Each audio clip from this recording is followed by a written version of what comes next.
Estamos en la cuarta mesa intergeneracional, se ha dicho, que es un diálogo, es un conversatorio con los que se inician los trabajos que rinden homenaje a la fundación del Instituto. Esta cuarta mesa tiene como objetivos conocer las experiencias específicas personales de 4 notables distinguidos investigadores del Instituto que den cuenta de esa trayectoria, de lo que nos une y de la diversidad de temáticas que han abordado. En particular, esta mañana es una muestra, quiero decirle, la plantilla académica del Instituto que ha estado participando en otros momentos con otras temáticas, han abordado otros aspectos de la trayectoria del Instituto, pero el día de hoy lo que quiero subrayar es que se va a abordar cómo se acercaron la doctora Guadalupe Vargas, cómo se acercó el doctor Víctor Andrade, el doctor Carlos Garrido de la Calleja, la doctora Bárbara, a las temáticas, qué vocación tenían en principio y como trasfondo, qué problemáticas sociales atendieron en sus investigaciones específicas y particulares. Creo que muy poco podría yo agregar a que ustedes, la mayoría de los asistentes, les conocen en sus trayectorias, tanto como académicos, como investigadores, como amigos entrañables. No voy a contarles a ustedes su CV, su currículum vitae, se conocen. Y por lo tanto, para efectos de los registros que se están llevando a cabo, efectivamente habrá una cintilla que resuma su destacada labor intelectual y sus productos de investigación. Pero, si me permiten, yo sí quisiera establecer cierta dinámica de esta sesión. Hacer una primera pregunta general que dé cuenta sobre su inserción en el Instituto, su vocación, su trayectoria intelectual y sobre todo cómo es que eligieron una de las tantas problemáticas para conocer, investigar y tratar que tanto han apoyado ya en el conocimiento mismo de la disciplina y por tanto también que tanto han, por su compromiso social, impactado en el medio, en el entorno, en el ámbito. Por tanto, en primer lugar, creo que ha sido el estilo de todas las mesas, le damos a la persona, la palabra a la persona que tiene un poco de más tiempo de haberse adscrito al instituto. Y por lo que tengo noticia es nuestra amiga, la doctora Guadalupe Vargas, Lupita para todos. Por favor, Lupita, ¿cómo fue que te fuiste interesando por las temáticas tan complejas y profundas que es los estudios de la religiosidad, las instituciones religiosas, y cómo es que eso forma parte, vamos a decir, del currículo intelectual que caracteriza al Instituto y de sus aportes? Bueno, hola a todos, muchas gracias. Es una oportunidad magnífica porque en realidad jamás me había puesto a pensar cómo he trabajado durante tantos años, ¿no? ¿Cuáles han sido las líneas? ¿Cuál ha sido precisamente toda esta cuestión de la agenda investigativa personal? Y bueno, hice un recuento así grueso que va de 1980 al 22. O sea, me parece así impresionante. 42 años. Sí. Parece Entonces, poco, ¿eh? sí, parece poco, la verdad. Entonces encontré cinco momentos, ¿no? Dentro de todo esto. Es que es interesantísimo. Bueno, a mí me parece. Porque primero, no sé, hasta 85. Bueno, para esto hay una influencia definitiva de la geografía finalmente en mis trabajos. Definitivamente que apenas lo noté ayer, ¿no? Que estuve haciendo este recuento y que yo no me había dado cuenta, o sea, sabía que la incluía dentro de tal y tal, pero no sabía qué tan importante había sido en mi formación. Aparte, por supuesto, de la antropología y de la historia, ¿no? Entonces, durante esos años, desde la percepción teórica y metodológica de los estudios, como que he trabajado con unidades espaciales multisituadas, considerando, por supuesto, tanto el tiempo como el espacio como los contextos.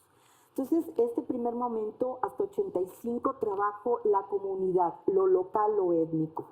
Es mi contacto con las poblaciones indígenas del país. Vengo del Instituto Nacional Indigenista, de haber conocido de cerca, no sé, a Bonfil, no sé, todos los personajes de aquellos años, de haber trabajado de manera directa con toda esta cuestión de la teoría de la investigación-acción. Entonces, un compromiso terrible con la población que adquirí, donde se hicieron así múltiples trabajos, tanto de investigación como de trabajo directo con la comunidad, ¿no? Con diversos pueblos.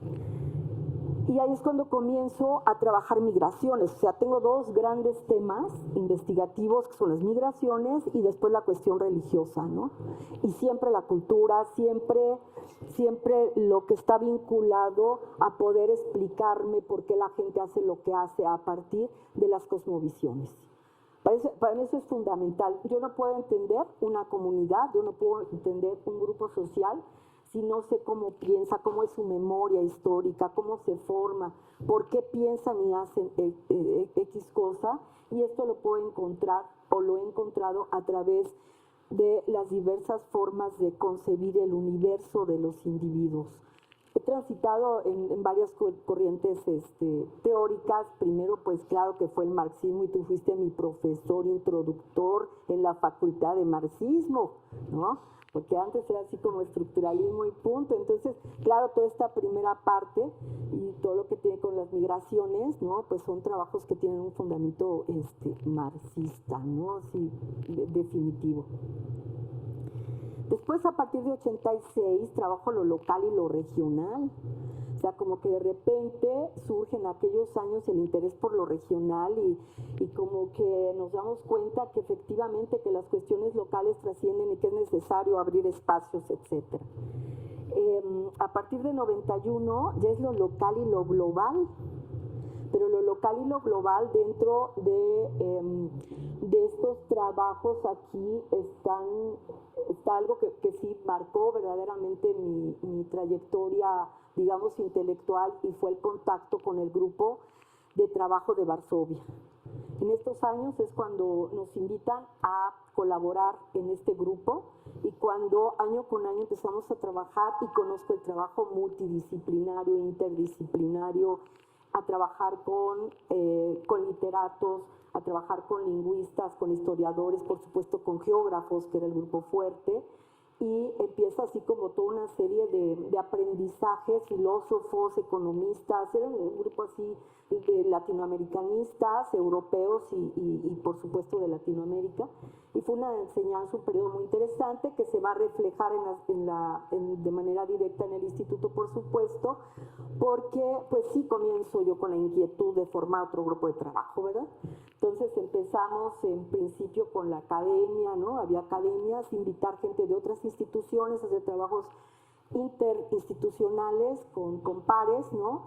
Y empezamos a publicar. Bueno, hay un montón de cosas, esto muy largo, Ricardo. Bueno, vamos a partir de 2012 se trabaja esto de lo local y lo global, y a partir de 2012 vienen ya los movimientos globales, ¿no? Viene toda esta cuestión interesantísima del cambio, de los grandes cambios estructurales. Viene la percepción de otra fenomenología, por eso ya estoy pero metidísima en cuestiones de religión, y a ver otra fenomenología. Y a partir del 18 ya es la globalidad, ¿no? O sea, ya son estudios del cuerpo y la religiosidad, estudios de las emociones y la religiosidad. Estoy trabajando en neoecorurales en la actualidad, las ecoaldeas, como perspectivas de espiritualidades y formatos de vida globales, y en relativo paralelo con la vida occidental. Entonces, como que hay grandes cambios, ¿no? En estas directrices que están acompañadas con lo que está sucediendo en el mundo, con lo que está acompañado con toda esta fenomenología que está ahí, ¿no? Solamente hay que abrir los ojos y tener mucha curiosidad, como siempre afortunadamente la tengo para ver esas cosas. Y algunas, ¿no? No todas, yo quisiera ver muchas, pero pues bueno. Entonces, estoy en eso, ¿no? Estoy en eso. Y atrás de esto, pues hay mucho, pero bueno. Muy bien, bueno, pues el primer ejemplo, una trayectoria que manteniendo una identidad ha venido adecuándose a una búsqueda no solo intelectual, sino conforme las necesidades de los tiempos y las posibilidades. Yo rescato mucho ese proceso de aprendizaje que ha tenido en caso de la doctora Vargas, de Lupita, cómo se abrieron opciones a partir de las relaciones con el grupo de Polonia, con Varsovia. Es decir, a partir de eso se amplió la panorámica de los estudios justamente de las cosmovisiones. Y que no éramos chatos así, siendo marxistas no éramos chatos, entendíamos que las cuestiones superestructurales eran decisivas en los comportamientos de nuestras sociedades. De inmediato les damos la palabra, que tome la palabra el doctor Víctor Andrade, que es otra trayectoria, otra experiencia, y su inserción en el instituto ha sido, como sabemos todos de todos, muy enriquecedora. Gracias, Ricardo, y gracias a todos por estar este día aquí con nosotros, sobre todo acompañado aquí de Bárbara, Guadalupe, Carlos y tú mismo. Es un privilegio, y sobre todo formar parte de estos eventos para conmemorar el 50 aniversario del instituto.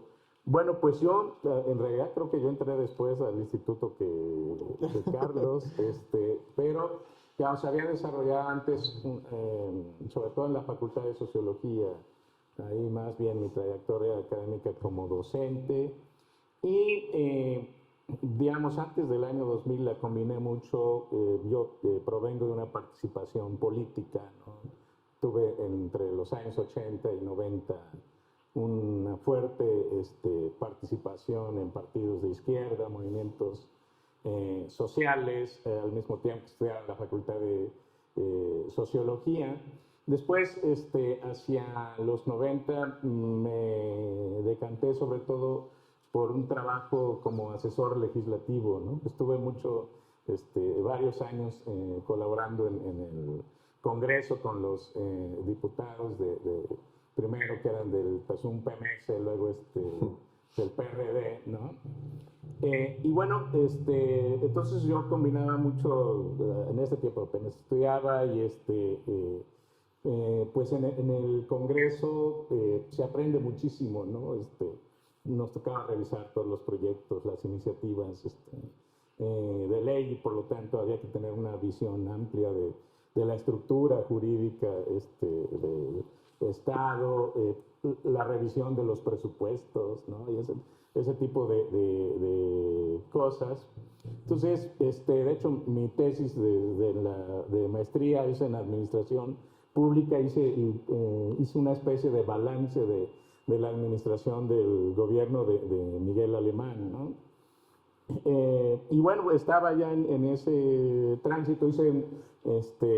Después hice un librito que se llama Transformaciones de la Izquierda Política en Jalapa, precisamente un poco recuperando esta experiencia, y explico ahí que de repente tenía ya esa tensión entre lo político y lo académico, y en el campo político, pues conforme se fueron alcanzando más posiciones de poder los partidos de izquierda, más fue pesando, digamos, lo pragmático, las personas que, digamos, por ejemplo, que tenían recursos económicos, etcétera. Entonces, vi que ya por ahí no había muchas opciones de hacer algo pues más propositivo y más con mayor incidencia, ¿no? Ya estaba ligado además a movimientos sociales, y me canalicé más a la actividad académica, y luego pues hice el doctorado aquí. Para ese tiempo pues Ricardo, la doctora Carmen y el doctor Félix Bay pues eran unas grandes referencias, y lo siguen siendo para mí, ¿no? Sí, Y bien, pues obviamente, híjole, casi ni soñaba estar en el instituto. Para mí, en verdad, haber podido ingresar aquí fue un gran logro, algo bastante significativo. Y bueno, mi interés inicial, original, y que sigue siendo, es básicamente el estudio de la esfera pública, de la configuración del espacio público, tanto local como nacional, precisamente porque ahí convergen, digamos, lo que tiene que ver con las estructuras institucionales del Estado, con los movimientos sociales, la prensa, las interacciones que se dan en un sentido más amplio. Y eso fue mi tesis de doctorado, que por cierto, o sea, sigo sin publicar. Espero que en este año se haga, porque además incluso ahí recojo parte del papel que jugó tanto la Facultad de Sociología como el Instituto en la configuración de esa esfera pública. Yo recuerdo muy bien, comentaba en una de las intervenciones de las meses pasadas, que tú formaste parte del de la primera comisión estatal electoral autónoma, ¿no? que se configuró junto con Pepe González Sierra, y después se incorporaron Polo a la Fita, Manuel Reina, ¿no? Entonces, bueno, yo trabajé eso acá en la tesis de doctorado, y era mi intención seguir en eso, ¿sí? Porque es además lo que me interesa. Colateralmente siempre di clases de la Facultad de Sociología, de teoría sociológica. Me interesa mucho la teoría así más de corte abstracto, y tengo algunos escritos sobre teoría de la globalización, ¿no? Que siempre es un tema que siempre me ha gustado.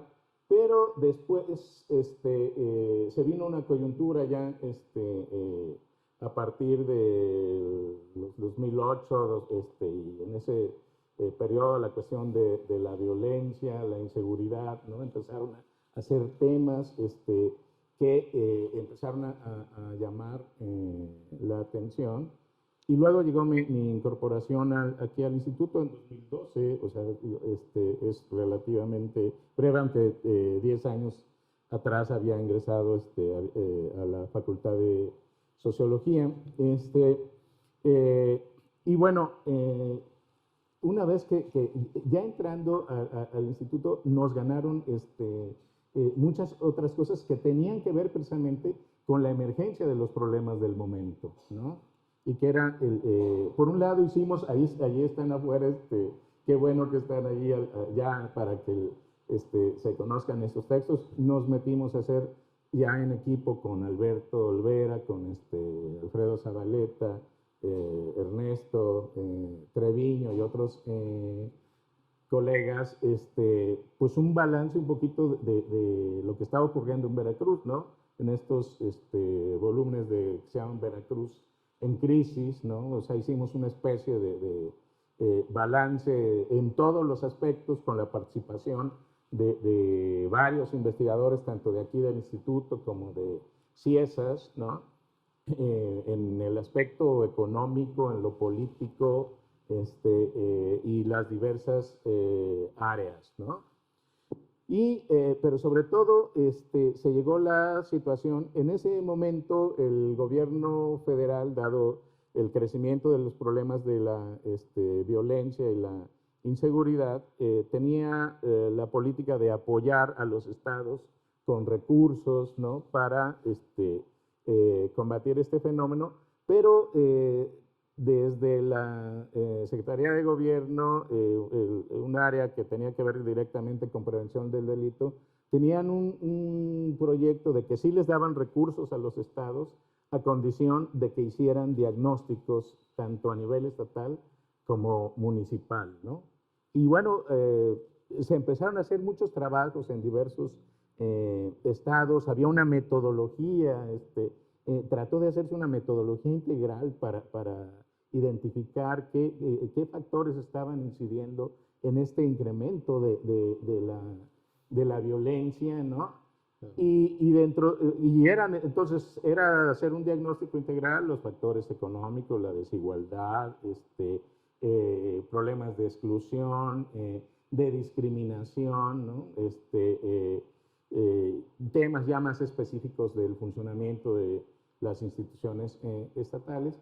Y yo, a la hora de hacer entonces, acá como obligaron al gobierno del estado a que se hiciera ese diagnóstico, nos tocó a nosotros hacerlo, ¿no?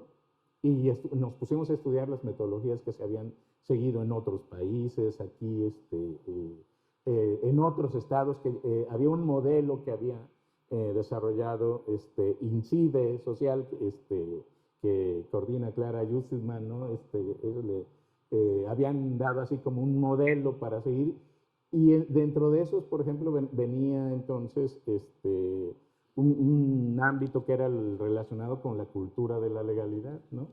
Y no había quien hiciera ese diagnóstico, así que un poco por accidente y forzado empecé a trabajar sobre eso, ¿no?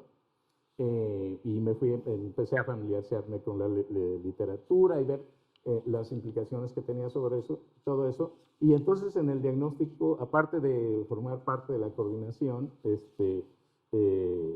me fui especializando en hacer trabajos en cultura de la legalidad, tanto en el ámbito estatal, que hicimos un estudio muy completo con una encuesta estatal que aplicamos, por supuesto estudios cualitativos, y también hicimos algunos trabajos de corte municipal. Trabajamos en Acayucan, en Martínez de la Torre, en San Andrés Tuxtla, aquí mismo en Jalapa. Entonces fui ya desarrollando un poco esa línea de cultura de la legalidad, y eso me llevó también un poco a hacer trabajos de sociología del derecho, ¿no? Y del acceso a la justicia, ¿no? Empezamos a trabajar mucho esto porque además había sido bastante descuidado, ¿no? En general todavía nos falta una historia más sistemática de la configuración del Poder Judicial en Veracruz. Yo ya hice algunos trabajos, pero creo que hace falta hacer todavía algo más integral, porque pues ahí reside el cuida en muchos sentidos de los problemas. La manifestación de ayer, por supuesto, que hicieron las madres de los desaparecidos, pues tiene que ver con eso, una altísimo nivel de impunidad que tenemos en el país. Y concluyo ya, Ricardo, pues falta de eficacia de las instituciones de justicia, ¿no? Entonces es un tema que está ahí a la orden, y ha sido muy importante que le dediquemos esfuerzos para estudiarlo, ¿no? Perdón por No, al contrario, yo me disculpo, pero es que es el punto número 3, la pregunta número 3, pero yo sí quisiera resaltar, de alguna manera, cuando supe que Víctor se integraba al instituto, sopesamos, no solo yo, sopesamos la importancia de su adscripción al instituto, porque era una persona que ya traía una experiencia dentro de las instituciones o organismos, mejor dicho, o dependencias que son de la vida pública muy importantes a conocer y a estudiar desde el punto de vista de la transición democrática. Obviamente que ya en el instituto se fomentaba por destacados compañeros, que algunos están y otros están en estos momentos en otras, van a estar en otras mesas seguramente, se abrió esa gran línea. Los procesos electorales se convirtieron en una temática de la agenda de investigación, de estudios, de trabajo en el instituto, y se necesitaba de la observación de los que no solamente trabajan las sociedades civiles, están trabajando las organizaciones, están trabajando los partidos, las representaciones, y fueron mutándose. Él ya dio el ejemplo, creo que importó mucho esa necesidad que el gobierno del Estado tuvo en su momento de conocer, y no había de otra más que encargarle a los del instituto sobre la seguridad. Y claro, Ya veremos qué fue la historia de todo, cómo a veces podemos decir qué impacto tiene, pero ya lo veremos en la tercera fase de las preguntas. Pero en ese momento, pues, se abrió esas líneas, esas posibilidades enriquecieron los estudios sociales del instituto. Una disculpa, Carlos, yo no creía que eras más joven de tu ingreso, pero Carlos Garrido es, ustedes saben que es parte de sus trabajos de investigación, acción, involucramiento, compromiso, tienen que ver con la migración.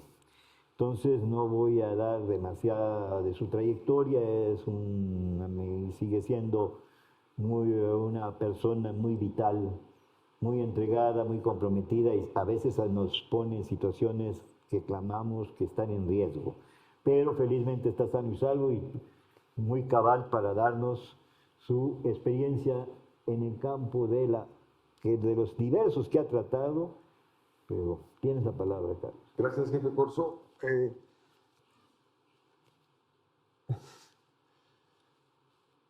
Me ocurre lo que creo que pasa al inicio del primer semestre, cuando estás frente a un grupo, ¿no? No sabes qué decir por la emoción, compartir la mesa lo voy a decir con toda la extensión de la palabra, con sendas personas cuya trayectoria humana y académica han dejado huella en todos nosotros y siguen dejando. Pero haré un esfuerzo por ser articulado y compartirles mi experiencia como académico, no sin antes hacerles la confesión que esta experiencia de académico social, porque así me he autollamado académico social, tiene una relación muy fuerte con la extracción social de donde soy. Por ello, antes de mencionarles una máxima que en un intento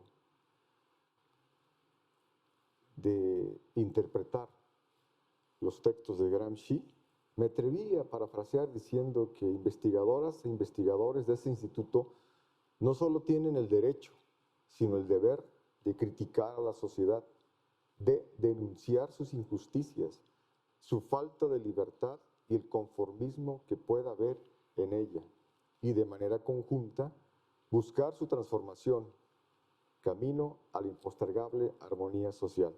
Antes de regresar este intento de parafrasear a Gramsci, quiero decirles que estoy aquí resultado de 4 elementos estructurales que, por supuesto, han influido en mi quehacer profesional. El primero, las necesidades humanas. No puedo concebir una academia crítica propositiva alejada de la academia. 2, el contexto. Es fundamental que nuestras intervenciones como académicos sociales, por supuesto, que estén contextualizadas. 3, sin perder de vista los grupos de poder. En cualquier institución me encuentro siempre con grupos de poder que ponen sobre la mesa los intereses de por medio. Y 4, las instituciones. Todo esto, de alguna manera, hoy en día puedo decir que está influyendo en mi quehacer profesional como académico social. ¿Pero por qué? ¿De dónde surge esto? Le mencionaba hace un par de momentos la experiencia de la primaria, de Valentín. Y en ese sentido siempre escuchaba, por un lado, la profesora, quien nos castigaba diciendo quienes no trajeron la tarea se hincan en corcholatas. Y así lo hacíamos. Maestra, ¿nos permite explicarle por qué no? Treviño, educación tradicional, ¿no? Dice, no, yo soy la maestra, soy la autoridad y ustedes no tienen derecho a hablar. Siempre me preguntaba con mis amigos en el recreo, pero ¿por qué no pueden escucharnos? Es porque son las autoridades.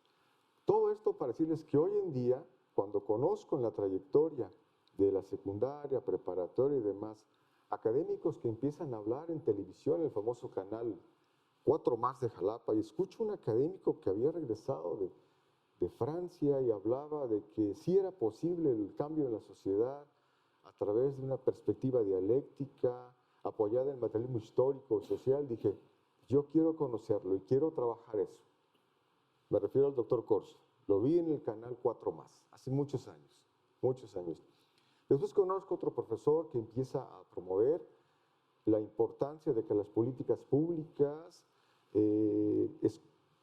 se diseñen considerando la necesidad de las personas. Y eso me empieza a encantar, por supuesto.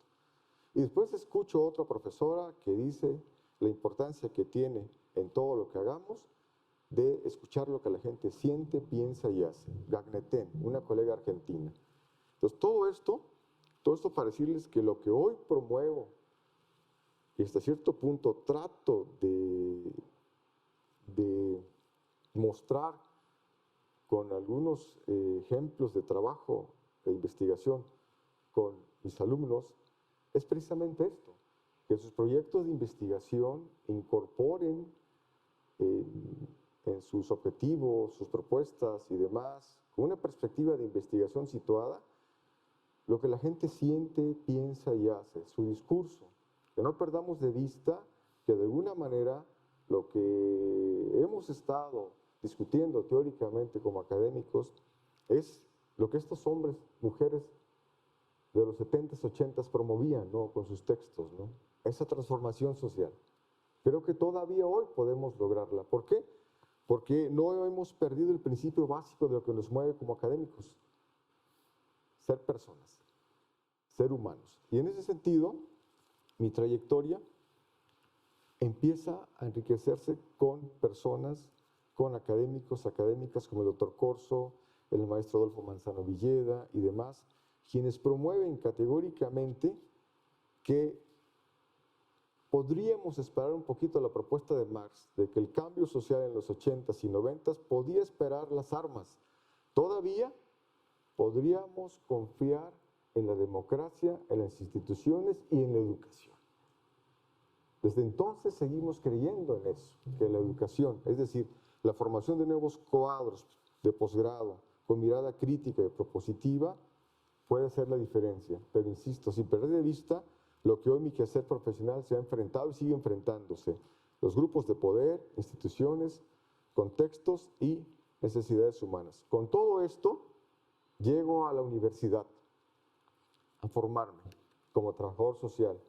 Y en el posgrado, hablando de políticas públicas en la Autónoma de Nuevo León, empiezo a observar la importancia que tiene articular la investigación con la intervención.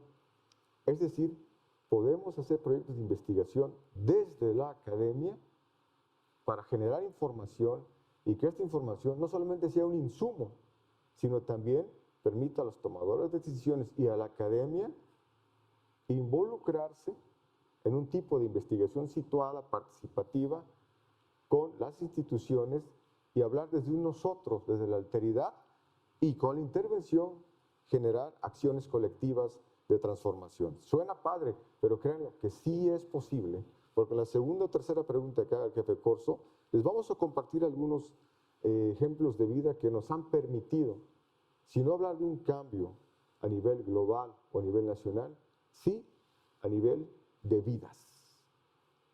Con una vida que nosotros, como académicos, acompañemos para que logre una perspectiva familiar, hemos salvado muchas estrellas en el mar, como lo digo. Es decir, a veces me siento como aquel niño pescador, con esto termino, que empieza en la mañana, antes de que salga el sol, a regresar a las estrellas de mar. Él es el pescador, chamaco, ¿cómo vas a regresar todas? Con 6 o 7 que salve, he salvado el mundo, ¿no? Entonces, con 6 o 5 personas, familias, que nosotros podamos contribuir a su cambio, su transformación, a lograr sus proyectos, sus perspectivas de vida, de alguna manera estaremos viendo esto, viviéndolo, lo que mencionaba, mi intento de parafrasear a Gramsci, ¿no? Seguiremos teniendo el derecho como instituto de criticar a la sociedad, denunciar las injusticias, su falta de libertad, el conformismo, pero lo mejor, hablando de nosotros, buscar esa transformación, camino hacia una armonía social. Jefe. Muy bien. Bueno, pues subrayo. Se nota o se observa, se constata que los que estamos acá y ustedes, pues lo que nos une es el humanismo. Yo creo que efectivamente lo mucho, lo poco que logremos ha sido bastante, pero no es del todo satisfactorio. Creo que es verdad que en el caso de las transiciones, buscar la seguridad humana, tratar de comprender nuestras mentalidades religiosas, nuestra fe, la necesidad de la confianza que necesitan nuestras colectividades para recuperar el tejido social, pues es una cosa que nos mueve, compartimos creo toda la mesa. Pero no voy a tomar más la palabra sin antes de que la doctora Bárbara Valdés nos dé su testimonio de su interés.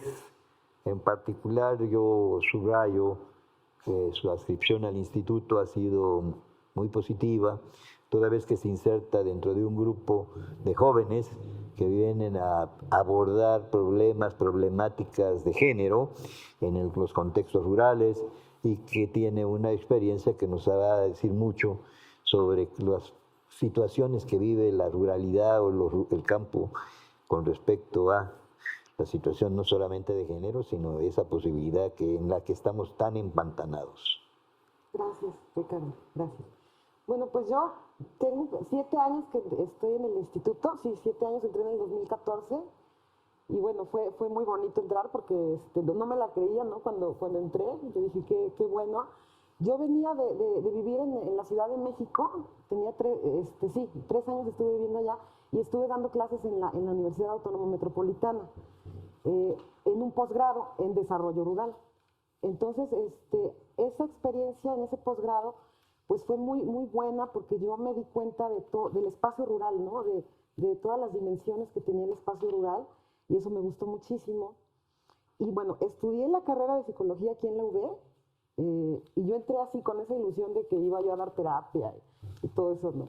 Pero ya después, sí, ya después en la misma carrera me di cuenta que no, eso no, como que no me llenaba, ¿no? Totalmente, sino más bien yo quería hacer otra cosa, y me empezaron a gustar mucho las materias que tenían que ver con la psicología social, ¿no? No tanto con la psicología clínica, y entonces ahí como que empecé a cambiar mi perspectiva, y ya después tuve la oportunidad de entrar al Colegio de Michoacán, y ahí me metí ya de lleno en la sociología, en la antropología, y pues me quedé encantada, ¿no? Ya dejé un poco de lado mi carrera y empecé con los estudios sobre antropología, y bueno, claro, sobre estudios rurales, porque de eso fue el doctorado, de estudios rurales, y bueno, eso me transformó, pero también enriqueció mi formación, ¿no? Porque estaba yo como con todas esas disciplinas ahí dialogando, y eso me gustó muchísimo.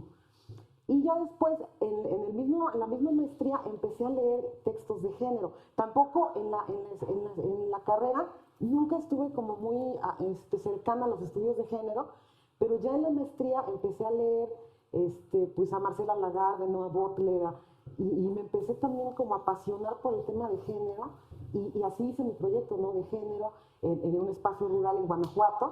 Entonces trabajé con unas mujeres que se dedican a producir nopal en una comunidad que se llama Valtierrilla, que está cerquita entre Salamanca y Celaya, ¿no? Entonces también esa experiencia fue muy, muy buena porque yo decidí, bueno, un poco influida por mi asesor de tesis, que me dijo, oye, ¿por qué no te vas a vivir a Valtierrilla, no? O sea, cuando ya estaba haciendo la tesis, yo dije, irme a vivir a Valtierrilla, porque yo estaba en Zamora, ¿no? Que ahí está el Colmich, y yo estaba así muy adaptada a Zamora, y de repente, no, pues vete a Valtierrilla, porque así va a estar mejor la investigación. Y yo como que ya no quería como perder mi comodidad que ya tenía en Zamora, ¿no? Ya tenía ahí mis amigas, y ya tenía mi casa, ¿no? Y de repente, no, pues es que ya casi no tienes clases, ya aquí no vas a hacer nada, mejor lánzate a Valtierrilla, y ya me fui, y allá estuve viviendo 2 años en la comunidad, y bueno, fue una cosa muy bonita. Yo estoy segura que todas las investigaciones que he realizado no se comparan con esa, precisamente por esa diferencia sustancial de que viví en la comunidad, y bueno, al ratito platicaré también de esa experiencia, pero fue muy bonito y a mí me marcó muchísimo, ¿no? Y ahí también empecé a interesar por el género. Obviamente estuve trabajando con las mujeres de la localidad que se dedican a producir nopal, y fue una experiencia muy enriquecedora para mí. Entonces, en la línea de los estudios de género, pues ha sido transversal en mi formación, y también en el espacio rural sobre todo, ¿no? También los feminismos emergentes, es algo que también últimamente me ha interesado. y todo desde el espacio rural, ¿no? Cómo esos feminismos también en los espacios rurales se construyen y cómo se construyen, ¿no? Cómo las mujeres participan en el espacio público, en el espacio comunitario cómo impacta eso a la institución local, ¿no? Al gobierno local o al ayuntamiento. Que también me he centrado en las mujeres que trabajan en los ayuntamientos rurales, sobre cómo es su trayectoria y su experiencia trabajando en un espacio tan político, ¿no? Tan politizado. Entonces, bueno, eso ha sido mi trayectoria. Gracias. Bueno, pues muchísimas gracias. Creo que ya tenemos nosotros la mejor carta de presentación de quienes hoy participan.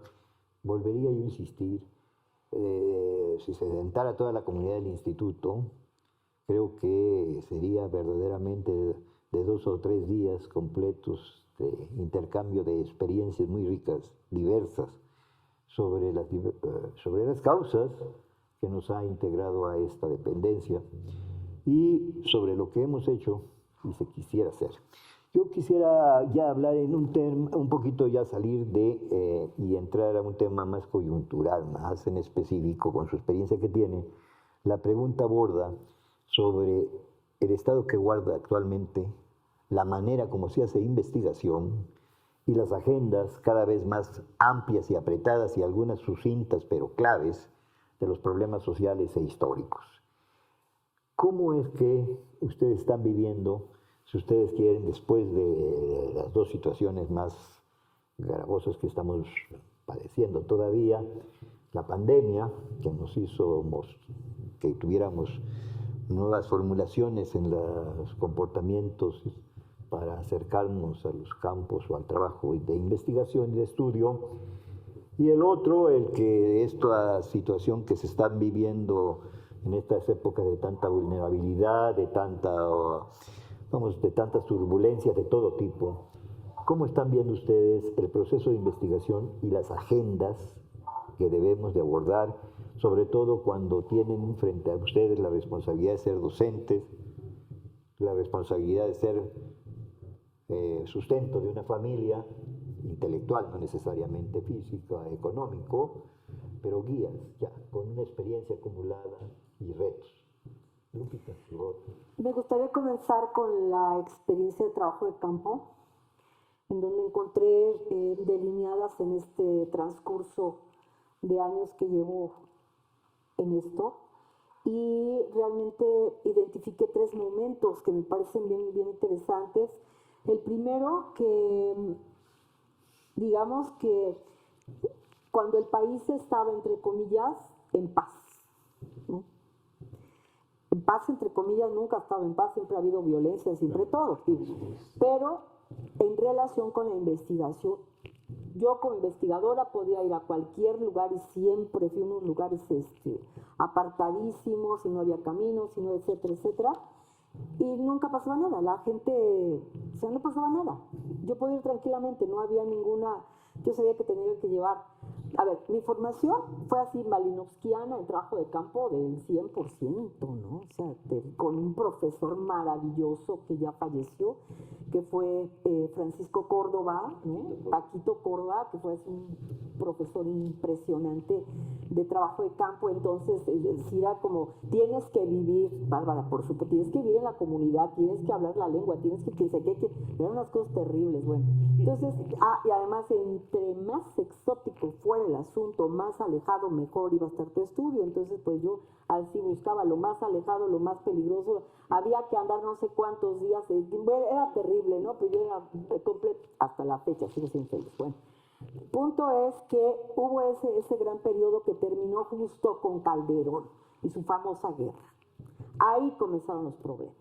Justamente me agarraron todos estos problemas en la Mixteca. Yo trabajaba en los límites de Oaxaca con Guerrero, en toda la zona mapolera.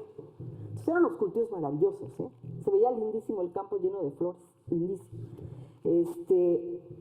Pero la situación empezó a ponerse cada vez más grave porque la intervención del ejército, llegaban 2 tipos de ejército: el ejército sin escuela, que llegó a colgar a la gente de la lengua, ¿no? Una cosa espantosa, unas matanzas, bueno, fue una cosa espantosa que no se ha escrito sobre eso.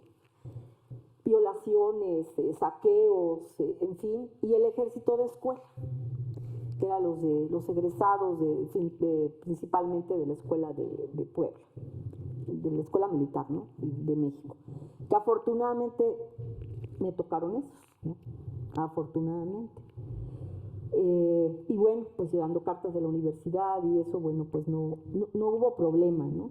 Sí me tuve que retirar porque en el momento que me ofrecieron vender goma, y ya era muy insistente la cuestión, ¿no? De que sí, que la llevara y que muchas cosas, que pues ya no puedo regresar porque entonces me van a poner la goma ahí, en fin, y estaban los retenes muy fuertes y todo eso. Me voy para el área, bueno, termino esa investigación, hay publicaciones, después también en fin, me voy para, empieza el gran proyecto que llevamos a cabo, financiado por CONACYT, del estudio de la cuenca baja del Papaloapan, con el doctor Velasco, con Sergio Vázquez de la Facultad de Arqueología, de Antropología, Richard Dill de la Universidad de Alabama, en fin, toda una serie de especialistas en diversas ramas con los biólogos, arqueoastrónomos, en fin, empezamos a trabajar y el planteamiento inicial era que lo que a mí me llamaba muchísimo la atención después de leer Los pobladores del Papaloapan de Aguirre Beltrán era cómo se había ido poblando de manera paulatina a través de migraciones la cuenca. Y comienzo trabajando, pues venía con la onda de los mixtecos, así que con la pasión desbordada, pues que me encuentro mixtecos en el Papaloapan, enloquecí, me fui para allá, pero pues estaban justo en esta área de Playa Vicente, ahí siguen. Y lo mismo, o sea, también fue en estos años donde también afortunadamente terminando el trabajo, o sea, me tocó ver avionetas ahí tiradas, que habían bajado el ejército, un helicóptero en llamas, ¿no? Porque también lo había bajado el ejército, muchos retenes, sustos con los retenes. Afortunadamente la primera vez que me encuentro estas gentes horribles, pues era una gente que yo conocía, no lo podía creer, y ya me dijo, tienes que hacer esto, siempre tu bolsa, no puedes bajarte de tu camioneta sin la bolsa. Por eso yo tenía una camioneta bellísima, 8 cilindros, negra, hacia de narco. Entonces, lugar donde iba a durar, donde me paraban, ¿no? Entonces yo ya sabía, y hasta en una ocasión le dije a un fulano que se mete, pues uno de esos horribles, ¿no? A oler ahí abajo del volante. Digo, oiga, ¿qué no se llama práctico que usted usara perros? ¿No? Y bueno, tuve que retirarme, afortunadamente que ya más o menos había terminado el trabajo de ahí por lo mismo, porque justo la última vez que hago la visita, pues resulta que ya habían hecho hasta una fiesta porque pues habían llegado narcos a instalarse en esa pequeña localidad. Entonces, pues ya Dios va, ¿no? Pero esto no fue todo, el problema fue con la administración de Peña Nieto y en la actualidad. O sea, se ha encrudecido la violencia en el campo de una manera para las y los investigadores de campo terrible. Trabajo la Santa Muerte, siempre he trabajado en áreas rurales, ¿no? Entonces trabajo la Santa Muerte y todos los temas que trabajé en el lugar donde voy, tengo que buscar gente ajena, gente de las comunidades que me puedan acompañar. O sea, se ha vuelto insostenible. Yo tenía ya citas, por ejemplo, acabo de regresar al trabajo de campo, tenía citas no pude ir a un lugar, no pude, porque es un lugar de narcos y está interesantísimo por la cuestión de la Santa, pero no encontré quien me quisiera acompañar, ¿no? Entonces la inseguridad, pues ya te tengo en la lista, nos vamos en septiembre, que baje un poco el calor. La inseguridad para los investigadores está terrible. Ya no les platico para los estudiantes. Aquí está una de mis estudiantes. No se puede llevar jóvenes al campo. No se puede, están en una inseguridad altísima. ¿Por qué? Bueno, porque los están levantando y están justo en la edad promedio de que están levantando chicos. Y las zonas donde trabajo, que en la cuenca, bueno, en el sureste de Veracruz, está terrible verdaderamente. Yo sé que no puedo salir a cualquier hora, no puedo viajar sola, hay muchas cuestiones. Entonces cada vez sí se ha puesto peor, ¿no? Pero terrible, les digo en serio. Cada vez que regreso me entero de gente, pues no son mis amistades realmente, pero sí conocidos, ¿no? Pues que les cortaron la cabeza, desaparecieron, a ver, exagerado el asunto, ¿no? ¿Cuál era la otra cuestión? ¿Cómo te has podido acoplar? Pues así, ¿no? Creo que mi asidero es justo la relación que tengo con las personas. Hago un trabajo de campo a fondo con las gentes de mucho tiempo, de ver, de consolidar amistades, ¿no? Y ha sido la única manera, porque de otra pues no sé así cómo transitar. Además, yo sé que vivimos en un sistema completamente patriarcal y siempre la edad que tenga ser mujer va a haber problemas, ¿no? Entonces siempre pues tratar de buscar los acompañamientos necesarios para poderlo hacer. Cuando no los hay son los problemas, ¿no? Que sí frenan un poco el trabajo. Y por otra parte, bueno, el impacto de este trabajo de campo con la gente ha sido, para mí, en el caso muy concreto de las peregrinaciones, peregriné cerca de 20 años a caballo, con los pueblos, entonces, pues el impacto ha sido increíble en varios sentidos. En principio, porque sí logré durante tantos años darle más seguridad a los peregrinos. Hacen un camino más o menos de 6-7 días, en unas condiciones a caballo y caminando, en unas condiciones climáticas extremas de 40 a 50 grados más o menos, sin apoyo, sin etcétera. El 99% de los peregrinos es gente sumamente humilde de la Sierra de Santa Marta, de los Tuxtlas, del Istmo Veracruzano. Entonces, el trabajo con ellos fue así, muy directo, muy de pueblo en pueblo, muy fuerte, muy fuerte, y con las autoridades en turno, ¿no?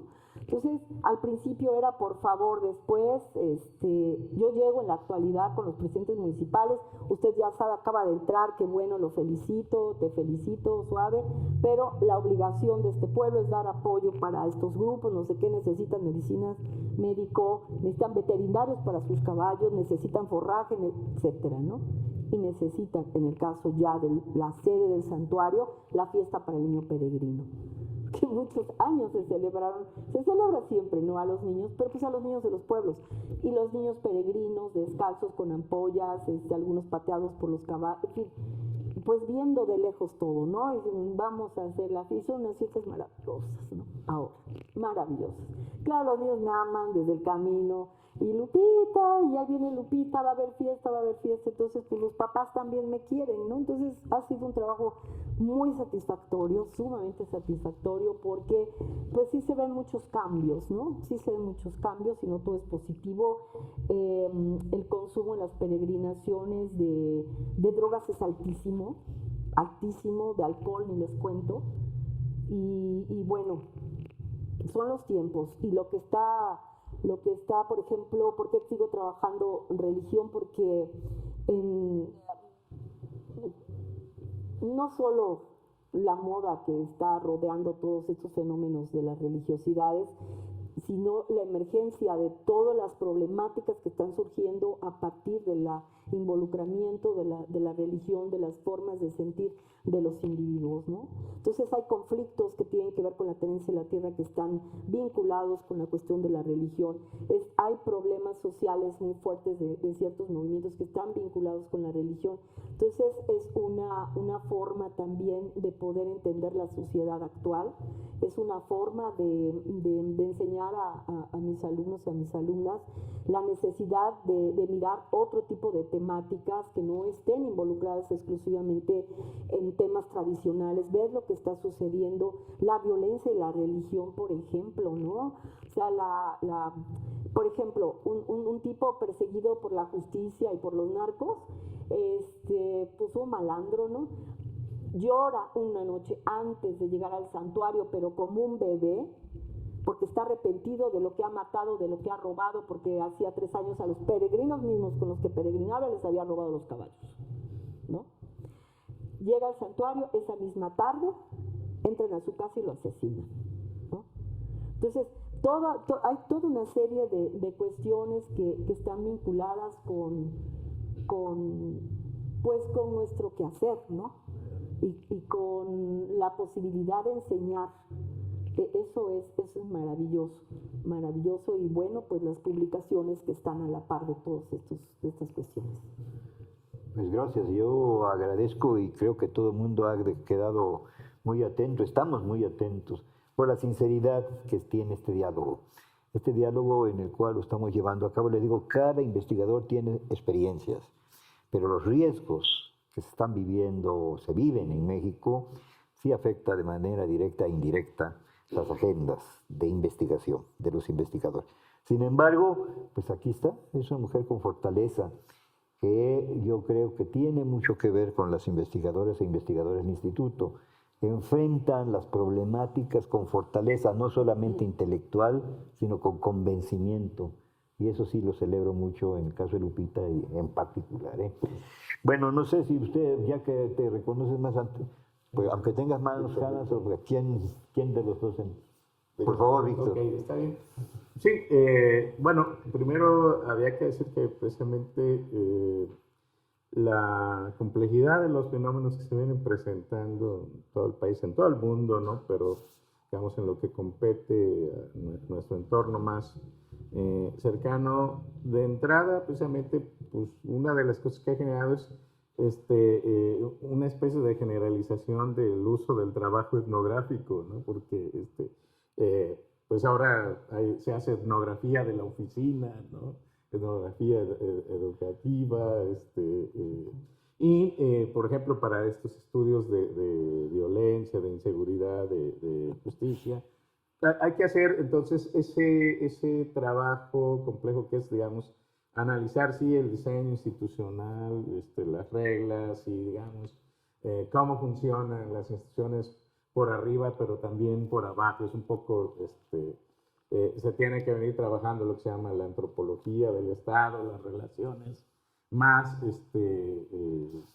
cotidianas, ¿no? Las interacciones que se generan en los espacios micro, y por supuesto que eso genera riesgos, sin duda. Comparto totalmente lo que dice Lupita. Igual en las experiencias que tenemos, por ejemplo, cuando hicimos el trabajo de campo en Acayuca, uno de nuestros informantes fundamentales a los pocos meses fue ejecutado, ¿no? Era una autoridad municipal. Estaba en ese momento esa situación de que, por un lado, estaban los cacicazgos viejos, ¿no? O sea, el problema de Veracruz es bien complejo porque implica la pervivencia de esos cacicazgos viejos que están basados más sí en el control de la tierra, de digamos, el papel que ejerce un cacique, y luego eso se traslapó con la llegada de los grupos del crimen organizado. Entonces, por ejemplo, eso genera muchas disputas. En el caso de Acayuca, ¿no?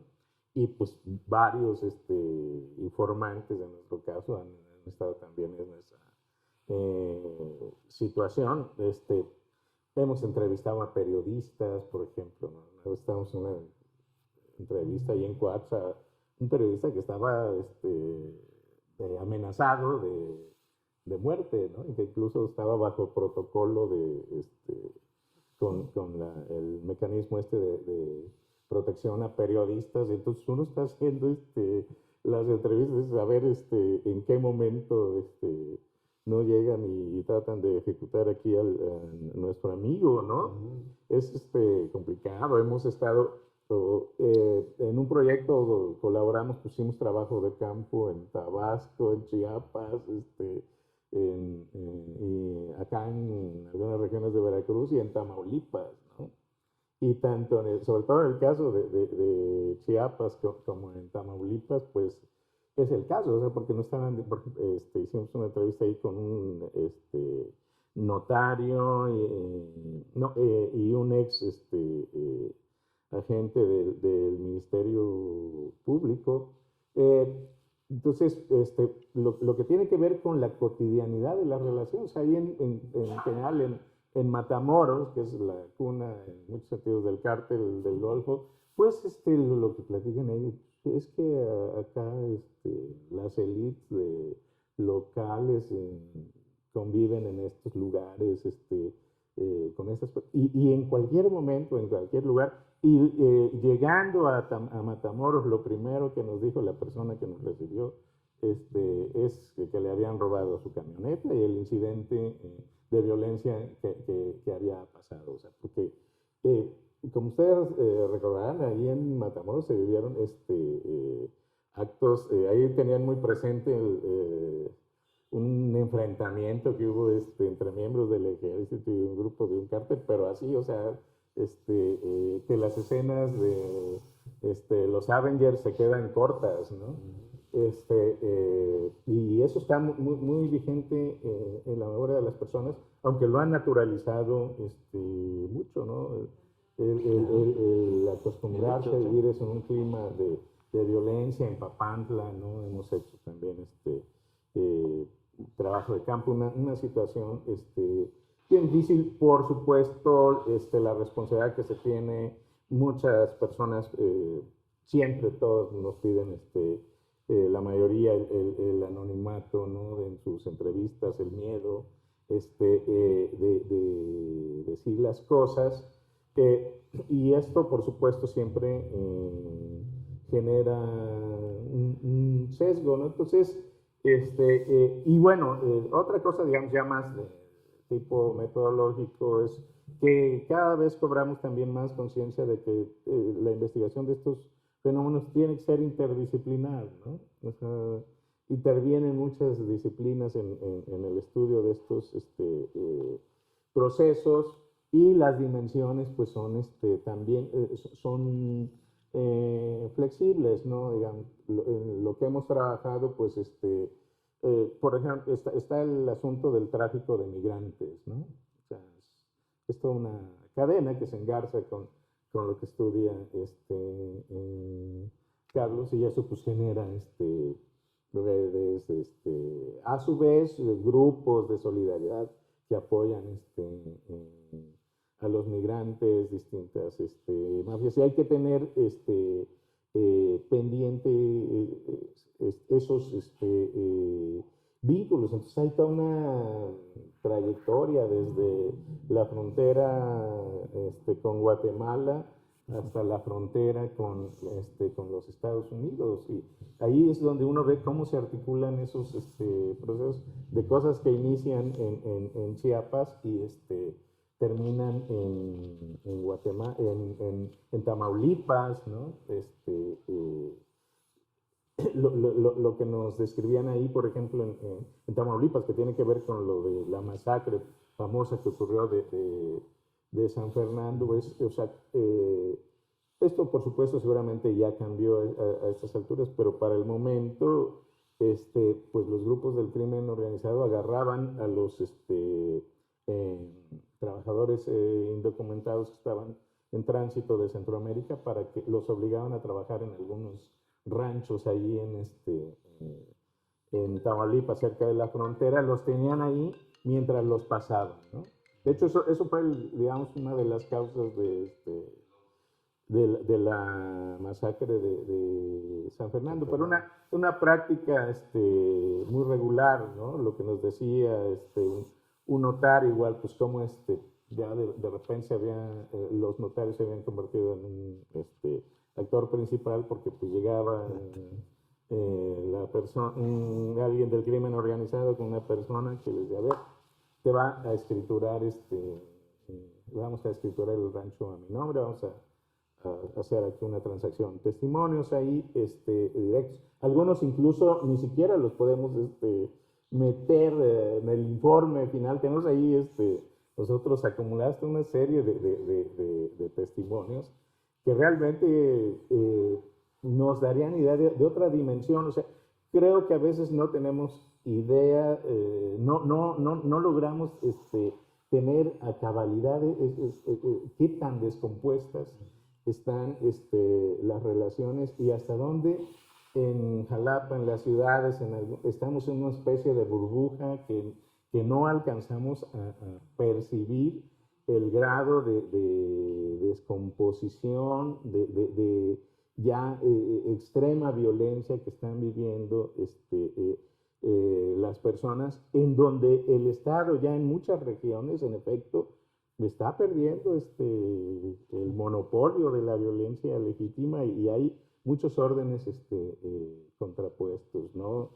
Entonces, creo que sí, esto requiere una perspectiva colaborativa. Nos ha ayudado mucho eso, el hecho de que muchos de los trabajos que hayamos hecho ha sido en la colaboración entre varios colegas con distintas disciplinas y perspectivas, incluyendo la perspectiva histórica de cómo esos procesos, algunos pues no son tan nuevos, también debemos tener claro, ¿no? Son reciclamientos, reconfiguraciones, pero que muchas veces tienen una larga data, ¿no?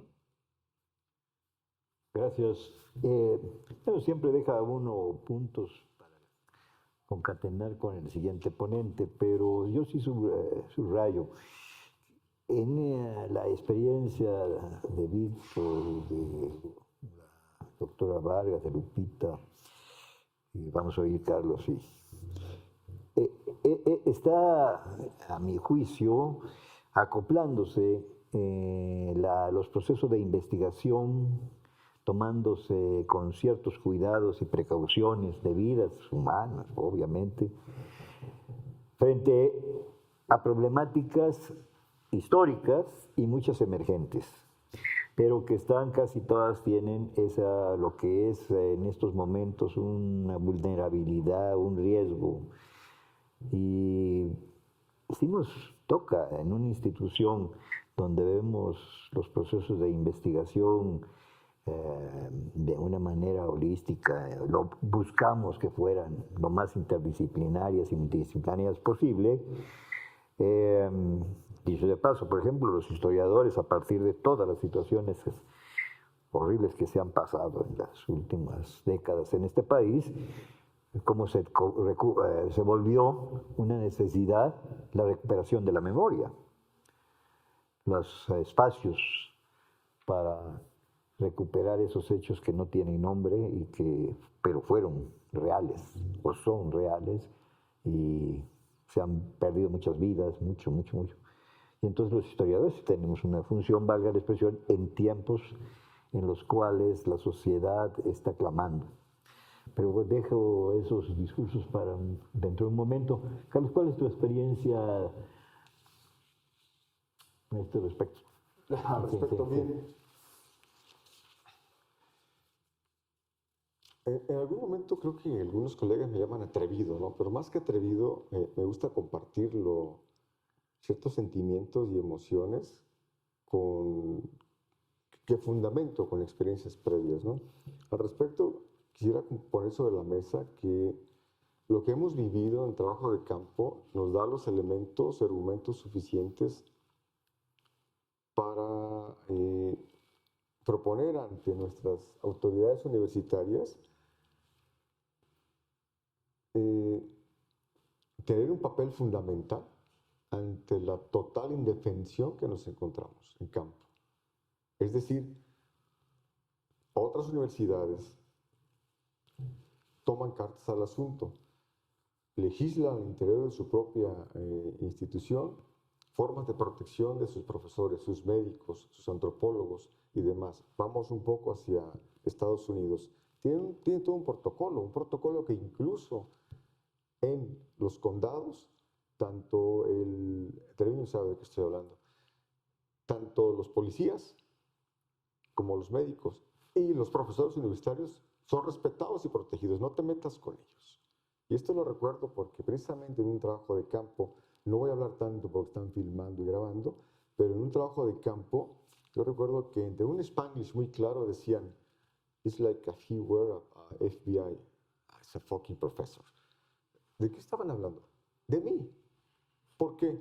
Porque ya había pasado casi un mes donde yo estaba apoyando a una familia que mandaba papelitos, bolsitas de New Jersey a Nueva York. ¿Por qué? Aprovechando que el profe Carlos estaba haciendo sus entrevistas y viene cada fin de semana, pues vamos a mandar cosas. ¿Qué es esto? Es ropa, pero un favor, no lo abra, profe. ¿Sabe? Entonces estaba entre dos grupos de sudamericanos con mexicanos, quienes estaban compartiendo y tratando de ganar el terreno en la venta de muchas cosas. Entonces yo fui parte de eso sin saberlo. Entonces cuando al final dicen, ya no lo necesitamos, ya no va a llevar, ya no nos haga favores, profesor. Bueno, ¿va a seguir viniendo a platicar en entrevistas así? Empezaron a decir eso. ¿Cómo ves? No, pues, no, es como si fuera un agente del FBI, te va a caer todos los federales. Ah, bueno. ¿Qué puedo intuir? Que pensaban invitarme a vivir eternamente ahí, o otra cosa, ¿no? A lo que se expone uno, por supuesto. ¿Y por qué se expone uno a eso? Porque es precisamente el sueño de algunos y algunas académicas y académicos, que sus estudios, sus investigaciones puedan contribuir a esta transformación social que tanto buscamos, en lo educativo, en lo académico, en lo migratorio, en lo histórico y demás. ¿Por qué? Porque hoy en día, todavía lamentablemente, podemos decir y sostener categóricamente en este instituto que el gobierno mexicano sigue adoleciendo de una política migratoria integral. Totalmente lo sigue adoleciendo. ¿Y por qué vivimos de alguna manera las agendas de investigación individuales y colectivas bajo amenazas? Porque, insisto, estamos ante una total indefensión universitaria, ante una total indefensión institucional. Hay elementos suficientes para que esta administración rectoral pudiese hacer la diferencia y proponer un espacio de respeto y protección a sus académicos y universitarios. Los elementos los hay. ¿Qué necesidad tiene Lupita de andar corriendo por allá? En ese sentido, puedo sostener también categóricamente resultados de investigaciones que en el caso migratorio, por ejemplo, mis estudiantes exponen. Hay grupos oscuros tras la migración infantil y lamentablemente hay actores institucionales que juegan parte de estas transacciones inhumanas. Pero ¿qué es lo que buscamos nosotros con las tesis de maestría, de doctorado y demás? No solamente describir el fenómeno de forma positivista y hablar de él y llamarle objeto, sujeto de investigación y demás, sino también tener cierta implicación social humana y buscar que estos estudios sociales, acompañados de una sólida investigación teórica, conceptual, metodológica, también se acompañen de una propuesta de intervención. En otras palabras, que la investigación también vaya acompañada de una pequeña propuesta o sugerencia de impacto social. ¿Y por qué hablo en ese tono? ¿Por qué? Porque todavía a nivel nacional, no obstante el discurso que tenemos hoy de izquierda, CONACYT no permite que sus posgrados tengan una implicación de transformación social. ¿Por qué? Porque estaríamos cuestionando las políticas y el discurso actual del gobierno federal. Entonces, ahí es donde tenemos que apostarle a una negociación social colectiva, donde rescato los puntos que les mencionaba, que nuestras agendas de investigación individuales y colectivas equilibren el contexto, las necesidades humanas, los grupos de poder y las instituciones. Tenemos que equilibrarlo. En otras palabras, señor gobernador o asesores, es el diagnóstico que hicimos para proponer ante el Congreso Local del Estado de Veracruz la Comisión Permanente de Asuntos Migratorios. ¿Y qué vamos a ganar como partido, profesor? Estar preparados para esas respuestas. La respuesta fue presencia y permanencia política, pero el beneficio social de alguna manera se va a retribuir en votos. Tenemos que negociar todo eso. Y las agendas de investigación tenemos que encaminarlas no solamente a la diversidad teórica, a la pluralidad de investigaciones o la complementariedad metodológica, sino también fortalecer un discurso de negociadores sociales. No nos forman en eso las universidades públicas, pero tenemos nosotros, con la experiencia acumulada de mis colegas y demás, podemos hacerlo. El doctor Velasco sabe de esto, sabe que se puede hacer. Y quizás resultado de estas mesas vengan las mesas de propuestas. Hoy son compartición de experiencias, pero tal vez podamos sistematizarlas y ponerlas sobre la mesa a través de lo que hemos hecho. Trabajos teóricos conceptuales libros, conferencias, seminarios y demás, y también a través de trabajos prácticos. Y les digo que esto es posible. Cierro con esto brevemente. Una de las agendas colectivas que nos mueve a nosotros, si no podemos buscar ese cambio a nivel de impacto nacional, general, grupal, institucional, por lo menos a nivel individual, les decía, este texto que ven acá, de hecho les hago promoción para que lo lean, se llama El lenguaje México-Estados Unidos. Y cuando les hablaba de incorporar el discurso de actores sociales, les decía, escuchar a las personas, como lo hace Lupita, estar ahí con ellos, en su vida cotidiana, convivir con ellos, hacer fila para que los 17 migrantes que entran a las 5 de la mañana pasen al baño, ser del 1 del 2, y tú estás un 18 porque también tienes ganas de estar ahí y demás. Entonces, me llevó a preguntarles, oigan, a ver, hay un texto que voy a escribir. No, profe, ¿vas a escribir un libro otra vez? Mira, te sugerimos lo siguiente. Ay, no traje la página que quería leerles. Te sugerimos lo siguiente. Ah, sí, aquí está. Eso, mira, profe, si vas a escribir, ya lo necesito. Mira, profe, si vas a escribir algo, escribe algo que sea útil, que le sirva a la gente. ¿Para qué vas a escribir un diccionario si aquí en Estados Unidos hay un chingo que hablan de la vida del chicano, de qué come, cómo viste, qué hace, cómo hablamos los migrantes? Por eso te digo, escribe algo que vaya a servir a la gente que estamos acá, o a la que regresa, o a la que se regresa por culpa de este chingado loco, Donald Trump.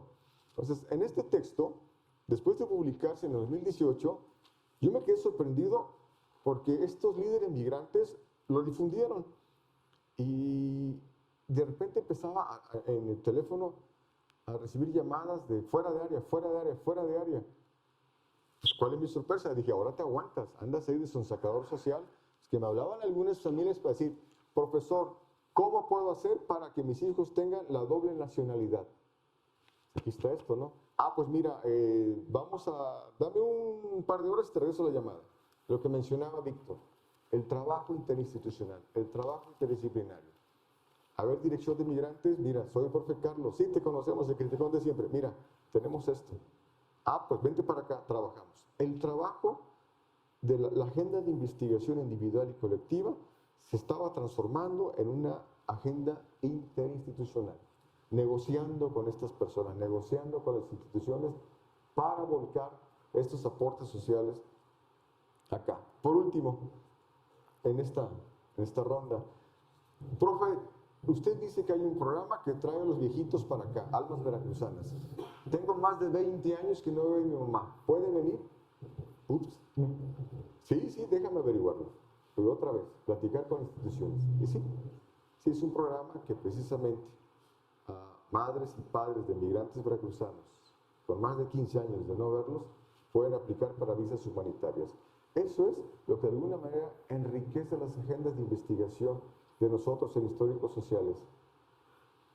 Servir, perder de vista y no quedarnos el rollo de que somos intelectuales orgánicos o no orgánicos, como decían por ahí, sino que somos académicos sociales cuya información que generamos contribuye a la sonrisa social de las personas del día a día. Creo que para eso estamos, para servir. En mi caso, y hablaré por mí, me gusta servir. ¿Y cómo sirvo? No nada más, ya termino, jefe, con esto. No nada más sirvo con la espontaneidad, sino tras de mí, por supuesto, que hay algunas reflexiones que trato de ver reflejadas en mi trabajo de investigación, en mi agenda. Los cambios estructurales y no coyunturales propuestos por Marx, develar la verdad tal como se nos presenta, de Bertrand Russell, rescatar el discurso de actores sociales, de Norman Long, sistematizar el hacer, pensar y sentir de las personas, de Mercedes Agnetén, rescatar las experiencias sociales de Boaventura de Sousa Santos y simplemente servir socialmente de Carlos Garrido. Entonces, con esto voy ahí y veo que tomo de las ciencias sociales, de la historia, de la antropología, para contribuir a esa armonía social básica. Gracias. Gracias. Bueno, yo creo que para que las agendas de investigación tengan un vínculo efectivo con las demandas sociales, mucho tiene que ver con el diseño metodológico, definitivamente, ¿no? Bueno, es que me traje mi acordeón, aquí voy a estar. yo creo que a mí me ha pasado que llego con unos objetivos y esos objetivos obviamente se van modificando en el camino, ¿no? Porque el campo me va hablando y me va diciendo por dónde tengo que ir, ¿no? Yo creo que no debemos dejar un poco el ego en la casa, porque de repente no estamos abiertos a esos lenguajes que el campo nos da. Entonces, si uno está abierto a eso, pues entonces va a haber más posibilidad de que esas demandas sociales también estén presentes en la investigación. Yo creo que si estamos con la idea de llegar, hacer la entrevista y ya luego irnos y estar ahí 2 días, pues no creo que eso sea muy efectivo, ¿no? Yo creo que siempre hay que tener una perspectiva etnográfica de la investigación, independientemente de que la investigación que vayamos a hacer no sea etnográfica, ¿no? Siempre tiene que haber ese espíritu etnográfico, porque si no difícilmente vamos a poder entender el contexto, ¿no? Esas subjetividades a las que nos estamos aproximando, difícilmente vamos a poder en una visita, sino más bien tiene que ser una cuestión de más duradera, más constante, ¿no? Y sobre todo no desesperarnos en el momento de empezar el trabajo de campo, porque luego lo que yo he observado que nos pasa a veces que queremos como ir rápido, ¿no? O sea, como decir, bueno, ya vine y ya hice mi entrevista, ya me voy. No, o sea, es todo un proceso de mucha paciencia. No sé si requiere mucha paciencia, porque se requieren unas estrategias para entrar al campo, para acceder al campo, otras para romper el hielo o generar la empatía, y ya otras estrategias para empezar la investigación, ¿no? Y uno debe de estar abierto, sobre todo al principio, a escuchar a las personas y decir, a ver, ¿qué necesitan de mí, ¿no? Y ya luego veremos qué hago yo con mi investigación. Pero no llegar desde el principio a querer imponer nuestra agenda de trabajo, porque entonces eso, pues ya se nos va a caer ahí el asunto, ¿no? Si llegamos con esa idea, ¿no? Tiene mucho que ver con el ego. Creo que sí es un trabajo interior que tenemos que realizar, y que el ego no nos gane, ¿no? Que no nos gane como nuestras prisas, como nuestras necesidades académicas, sino más bien qué nos está diciendo el campo y si de verdad estamos escuchando, ¿no? A mí me ha servido mucho también el diseño metodológico desde una perspectiva de la educación popular, ¿no? Yo también en la maestría tuve la oportunidad de acercarme a la obra de Paulo Freire, y también quedé encantada, ¿no? Con Freire, porque me gustó mucho la construcción colectiva del conocimiento, ¿no? Que es lo que la educación popular propone.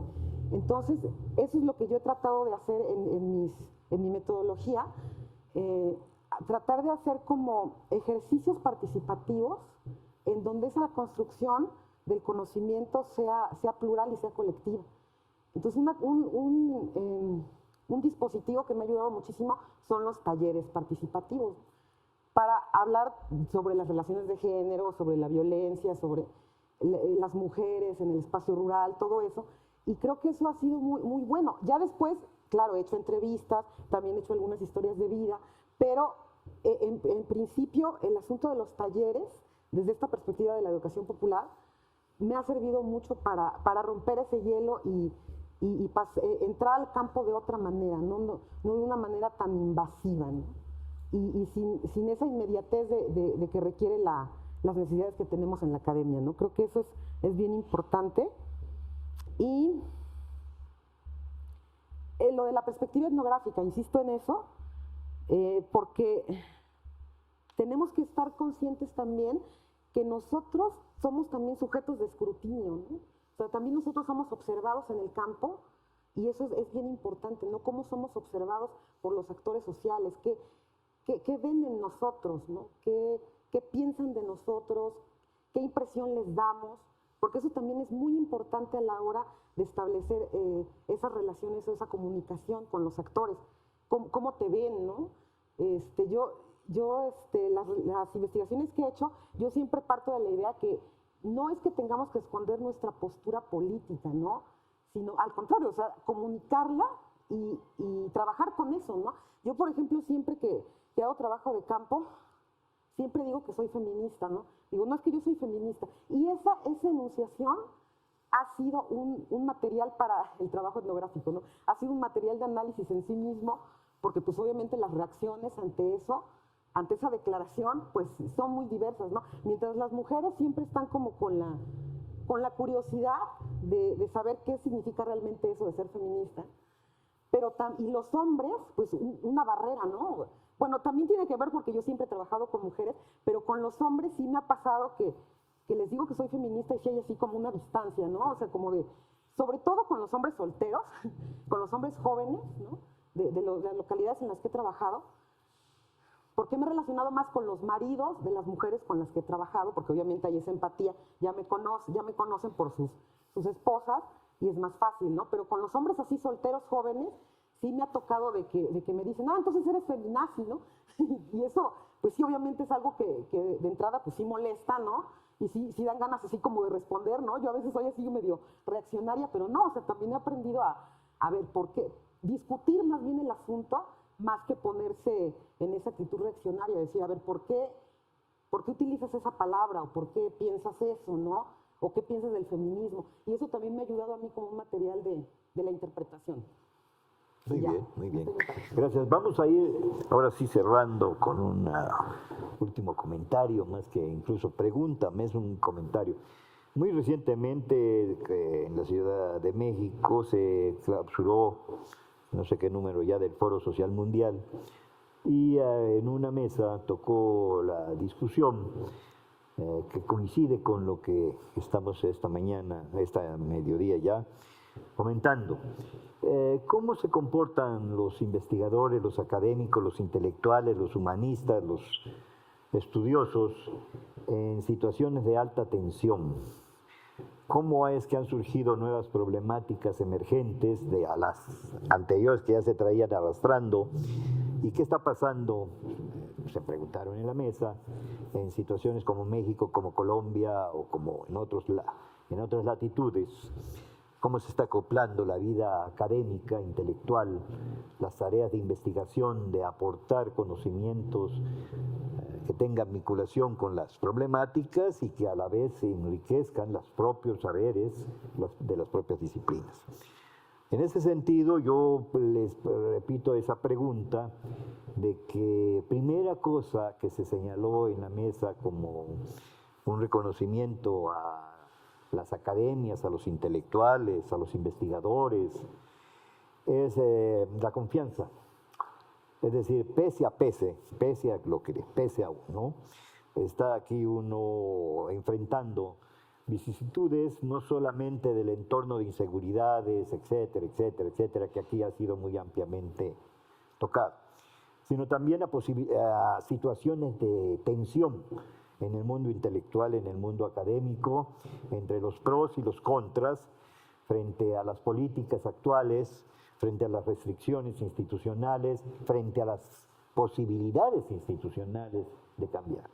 Entonces, una última reflexión me gustaría, que no va a ser obviamente conclusiva, pero sí en este mundo de tensiones del trabajo intelectual, del quehacer académico y las agendas cada vez más complejas de los problemas sociales e históricos, ¿cómo ven ustedes el presente y qué avisoran hacia el futuro? Lupita. Pues triste, bastante triste, sí, porque, a ver, así como está la sociedad desesperanzada, así como estamos viviendo no solo una guerra, sino varias en el mundo, esos problemas o esos macroproblemas también se reflejan en la vida cotidiana de las universidades. De manera muy concreta, en el quehacer investigativo, vemos que cada vez hay menos recursos para la investigación. Completamente está uno a expensas de lo que te pueda pasar o no te pueda pasar en la indefensión. Por ejemplo, la visita a ciertos archivos pues tiene que ver en la capacidad que tenga tu bolsillo. Yo, por ejemplo, hago seguimientos de trabajo de la Santa Muerte, he trabajado en Ciudad Juárez bastante, en la frontera tejana, en Tijuana, en Guadalajara, en Puebla y en varias partes de Veracruz. ¿Quién me financia eso? Pues es mi gusto, el SNI. Puede ser un poco, ¿no? Como apoyo. Pero como políticas para el desarrollo de esto es bastante difícil. Neocurrurales, por ejemplo, tengo trabajo en Francia. ¿Cómo se hace todo eso? pues solamente porque no mantengo una familia, porque mis hijos ya son independientes, o sea, ¿no? Pero pues yo no sé, en el caso de las familias jóvenes, realmente qué oportunidad tienes de hacer cosas así, ¿no? Y por otra parte yo creo que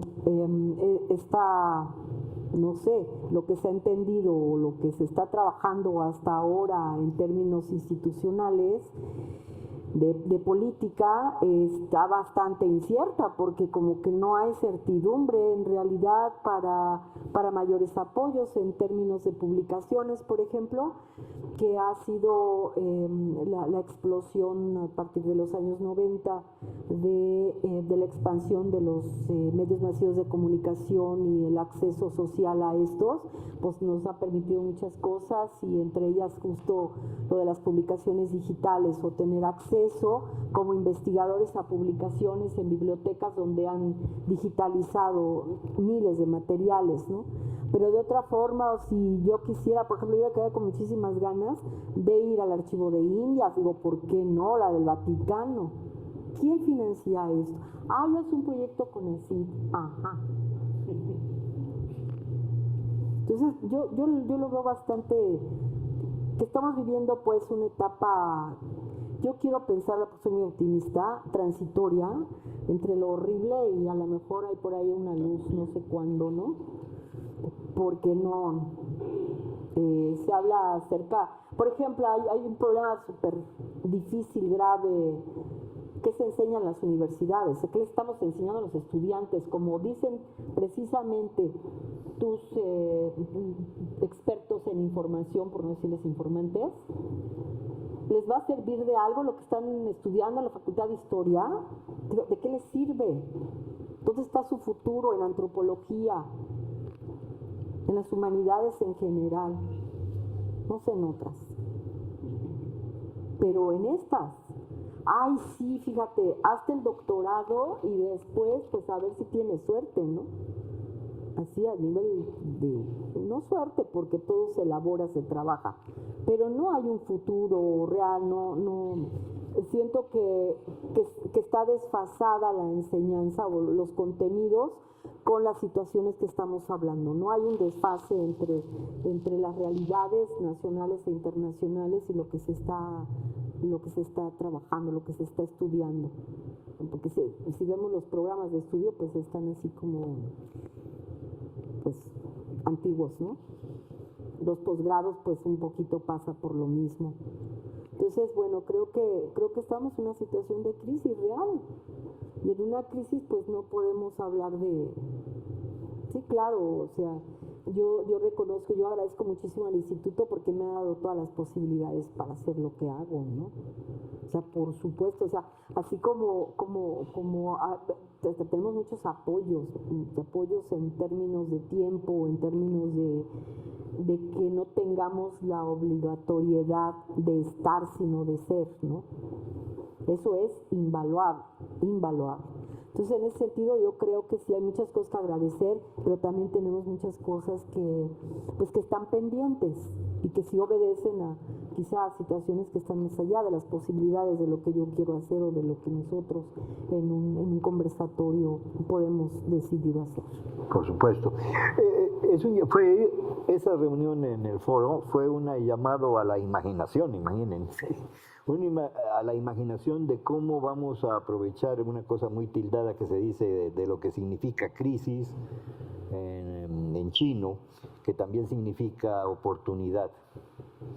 Entonces, es cierto que no estamos en el fin de los fines, pero yo creo que somos necios y testarudos en tanto hay vida institucional y vida personales.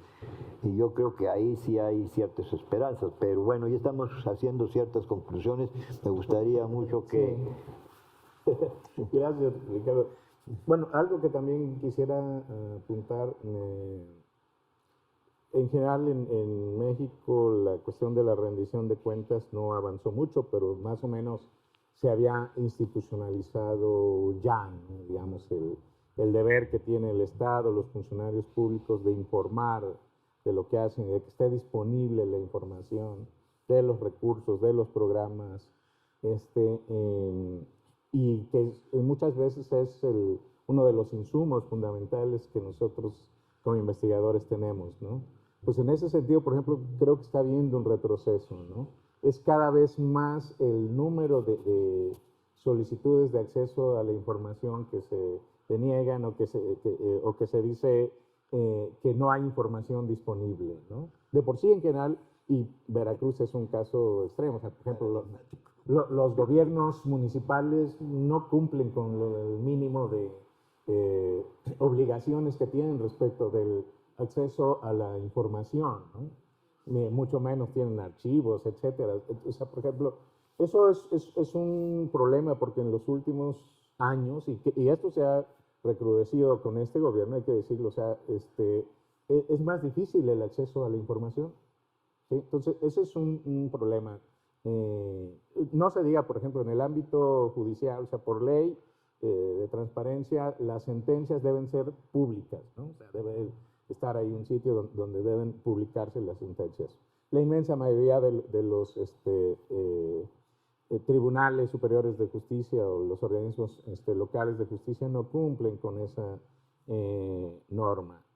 Y luego viene lo otro, un poco también estas tensiones que a nivel local hay, igual nos hacen que debamos tener mucho cuidado, por ejemplo, con quién llegas, porque también hay que decir, Boaventura de Sousa habla de un concepto que le llama autoritarismo social, ¿no? O sea, esto se está recrudeciendo también, o sea, el hecho de que un grupo no se lleve con el otro y se generen tensiones muy fuertes, de tal manera que si tú llegas con el grupo equivocado, con la persona equivocada, eso implica sus riesgos, ¿no? Entonces, también en el trabajo de investigación, pero sobre todo a lo que se referían y que ya fue abordado un poco en las mesas anteriores, las políticas de investigación, de generación de conocimiento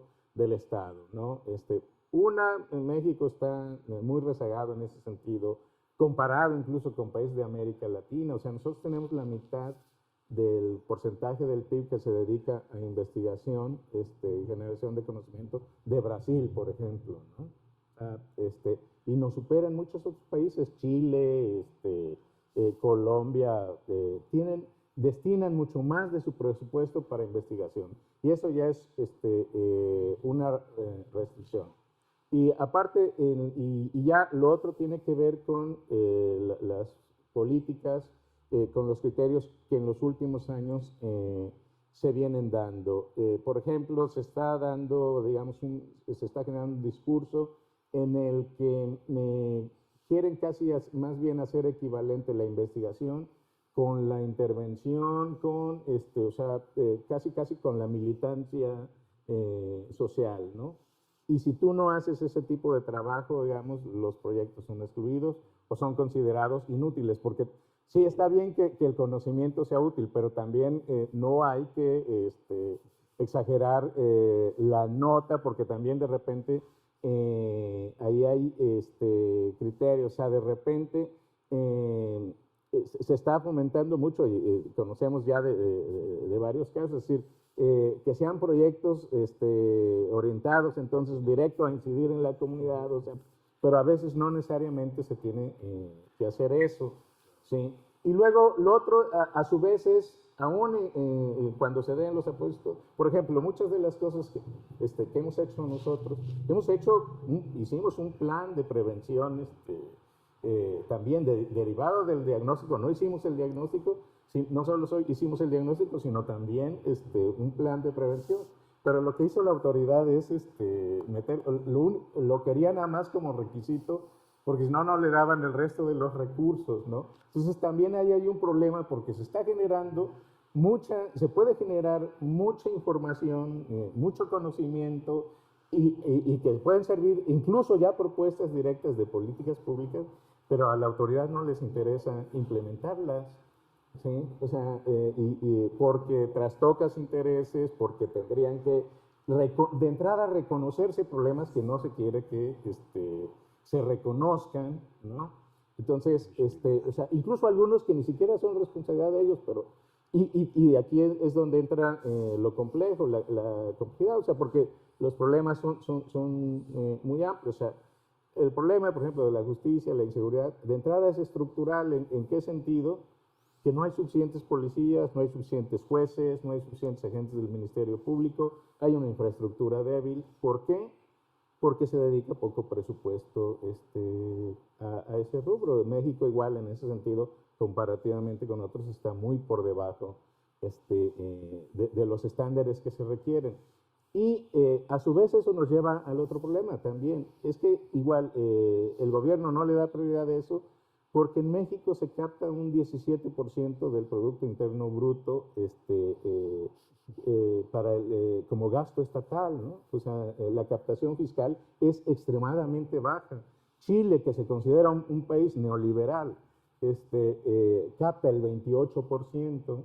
Entonces, mientras el Estado mexicano siga recibiendo ese margen tan reducido de recaudación fiscal con respecto al PIB, no hay muchas expectativas de que los problemas estructurales se resuelvan, porque de entrada está esa pues, insuficiencia de recursos, ¿no? Que se traduce en que no haya instalaciones, que para identificar los cadáveres pues, no haya bancos de ADN, ni prueba, etcétera, etcétera. O sea, sí, ni edificios, ni nada que tengan hasta que andar trasladando los cadáveres, pero también se traduce en la falta, pues, ¿cómo se llama?, de empatía, de no ver el trabajo de investigación como una crítica, porque últimamente, de repente, o sea, el hecho de que hagas la crítica o de que simplemente señales los datos, pareciera, o sea, eso te hace como disidente político, cuando tú estás dando solamente una información, ¿no? Entonces, sí, de repente, puede parecer que el conocimiento científico, la información generada, sea despreciada y de todas maneras, aunque la hagas, no sea utilizada porque altera estructuras, altera intereses, ¿no? O sea, por ejemplo, decir, a ver, la verdad, en las condiciones actuales, el Estado es incapaz de resolver el problema de la injusticia o de la falta de justicia, pues nadie lo quiere asumir, porque eso es la verdad, o sea, necesitaríamos reconocer eso y entonces ver cómo le hacemos, y ya sería otro punto de partida, pero políticamente, obviamente, eso no, pues las personas que están en el poder, pues ven todo en función, digamos, de qué tanto eso les va a beneficiar en la próxima elección o no, ¿no? Y entonces eso se vuelve problemático. Bueno, no queremos que esta mesa se convierta en un muro de lamentaciones, de constataciones reales, ¿eh? No porque queramos exagerar la realidad es esa, muy contradictoria, y además no solamente contradictoria, sentimos que los tiempos pasan y ya efectivamente te tocan 4 o 5 minutos máximo, porque el tiempo ya nos están indicando que se cierran. Cierto tiempo. Ante su pregunta, jefe, en el contexto de lo que a su vez se pregunta el foro que menciona, ¿qué imaginamos? ¿Qué hacemos? ¿Qué podemos hacer en tiempos de crisis y o pandemia? Renacer. Volver a nacer. Es decir, vino a mi mente inmediatamente este hombre Sísifo, quien es castigado por los dioses, del cual se inspira Albert Camus para escribirlo de el absurdo, ¿no? Entonces Sísifo subía y bajaba la roca por la montaña durante siglos, millones de años. Yo siempre he dicho, Sísifo, ¿por qué no te detuviste, observaste el mar y dijiste, si ese va a ser mi castigo, una forma de librarlo es reconocerlo y buscar otro camino? ¿Qué significa esto? El absurdo que estamos viviendo no debe tener mucho peso en nuestra vida académica, es decir, la petulancia, la indolencia, la no respuesta o la respuesta encubierta de las instituciones hacia promover la armonía a través de políticas públicas que le sugerimos como instituto, bueno, reconocerlo, que ya sea priista, panista o morenista, no lo quieren hacer, tienen el control social, menciona Víctor y demás. Bueno, ¿qué podemos hacer? Dos opciones. Te deprimes como persona, sufres como académico social, o lo reconoces, pero vuelves a renacer y te encaminas hacia otra vereda, hacia otro camino, como dicen los maoístas, ¿no? Que por cierto, malinterpretado por el presidente de caminar, caminar, citó a Galeano, pero no citó a Galeano ni a Mao, pero bueno. Entonces, es que es reconocido, ¿ok? Estás reticente a que Veracruz puede, a través de la concurrencia de poderes, diseñar una política migratoria integral estatal, no lo quieres hacer, bien, aquí seguirán las propuestas. Y tan es así que hemos retomado el suplemento periodístico en la jornada sobre migración. Vuelve a partir de julio, estará con ustedes, cómprenlo. Bien, digo, bájenlo en PDF, ¿no? Vuelve el programa de radio en UV, Veracruz, Tierra de Migrantes. Escúchenlo, porque estarán hablando migrantes también y personas y actores sociales de la política de este estado y del país. Y continuaremos trabajando con las tesis de posgrado. Si bien es cierto, como menciona Víctor, no estamos obligados como tesistas a tener incidencia con las tesis, pero por lo menos hacer la crítica y acompañada de una propuesta de cómo podría atenderse y superarse ese absurdo del no atender a la migración infantil en Veracruz, de no atender a población adulta mayor que queda al cuidado de los hijos de migrantes, de no atender a los niños que retornan de Estados Unidos, tocan puertas en las escuelas primarias y les dicen, amiguito, ¿hablas inglés? Ay, estás más naco que el nopal, pero bueno, a ver, ¿qué tienes? No, aquí no puedes inscribirte. Entonces, es lo que tenemos que reconocer y volver a nacer. Así superamos el absurdo. No hay cabida a lamentaciones solo para reflexionar y continuar caminando, como lo mencionó Mao Zedong, no el presidente que tenemos. Bien, y en ese sentido es la compartición que hoy les hago, totalmente de renacer. Sí se puede, por supuesto, somos optimistas, por supuesto que podemos hacer el cambio social. Ya lo dejó muy en claro esta crisis y esta pandemia. Por supuesto que podemos reconocerla que existe y no caer en sus manos y frustrarnos. Por ejemplo, en la docencia, esto que ven acá, si le haces un acercamiento que pasó hoy, esto es parte de lo que preguntaba el doctor Coso. ¿Qué podemos hacer como académicos? Perder el miedo a la crítica y a los prejuicios. ¿Cómo un investigador a ese nivel hace dibujitos para estudiantes de doctorado? Sí. ¿Por qué? Porque estamos trabajando los objetivos de investigación, el título, las metas y preguntas de investigación. Aquí están. En el faro, en las boyas, en los barcos. ¿Dónde están los objetivos de investigación? ¿Dónde está el título? ¿Dónde está el problema? Aquí está. Y lo explicamos y lo trabajamos y demás. Incluso hay hijos de primaria y secundaria de mis tesistas o nietos que a veces querían entrar a las charlas porque estaban divertidas. Entonces, perder el miedo a esa crítica y renazcamos, por favor. Gracias. Gracias. Me apuro. Bueno, bueno, para contestar un poco la pregunta, no sé si lo voy a hacer, pero me gustaría, recomendarles un libro que a mí me ha inspirado mucho porque creo que es el ejemplo perfecto para entender cómo la academia puede rebasar sus fronteras y transitar al espacio de lo social, ¿no? Es un trabajo de investigación que ya tiene algunos años que se hizo y ya después se convirtió en libro, de una investigadora del CIESAS que se llama Rosalba Aida Hernández.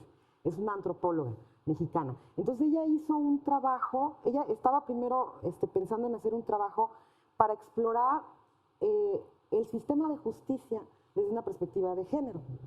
Entonces lo que ella hizo fue que trabajó con unas mujeres presas en un cerezo de Morelos y empezó a hacer unos talleres de historias de vida con las mujeres, ¿no?, que estaban presas.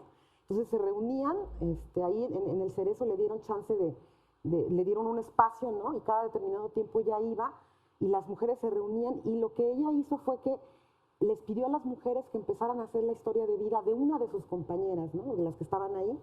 Entonces, cada vez que se reunían en ese taller, cada quien hablaba y leía lo que había escrito de la compañera, ¿no? Obviamente, en esos espacios, entre taller y taller, pues se hacían esas entrevistas y las mismas mujeres se entrevistaban entre ellas. Entonces, fue un proceso que fue muy bonito, ¿no? Ella nunca se imaginó el impacto que iba a tener esa investigación, porque pues las mujeres en la escritura encontraron una sensación de libertad, ¿no? Estaban presas, pero se pusieron a escribir la historia de vida de su compañera, y bueno, entonces se dieron cuenta de la historia de violencia que había detrás, ¿no? Muchas de ellas obviamente golpeadas, ¿no? Con una violencia doméstica, y algunas contaron historias de abortos, ¿no? Muchas cosas que se cuentan en esos talleres.